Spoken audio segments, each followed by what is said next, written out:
çətindir. Valla baxın, özün ipə bağlayır. 50 dərəcə istidə. Ondan sonra çıxır belə, xurmaları səbətləyir.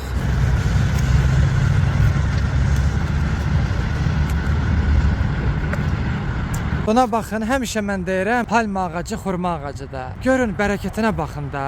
Baxın, indi bu biri belə buradadır. Bu tərəfdəkilərə baxın. Üstü full doludur. Arxadakılar, buradakılar. İndi o tərəfdəkilər açıqdır. Buradakı bax, işçidir. Paketləyir, səbətlərə keçirir ki, tökülməsin, dağılmasın, yerlərdə kirlənməsin. Baxın, belə-belə səbətlərdir, görürsünüz. Xurma dəstələrini içərisinə keçirtməyə belə səbətlərdir. Bu da oğlanın termosu, suyu, çayı, yeməyi yanında. Gedək qabağa, indi orada bu səbətlədiyi xurma ağaclarını göstərəcəm sizə. Baxın, məsələ bu ağacdan da işini bitirmiş. Buna baxın, maşallah. Səbət. 1, 2, 3, 4, 5, 6, 7, 8, 9, 10, 11, 12, 13. Tam 13 səbət var. Hərəsi də Allah bilir neçə kilo olar.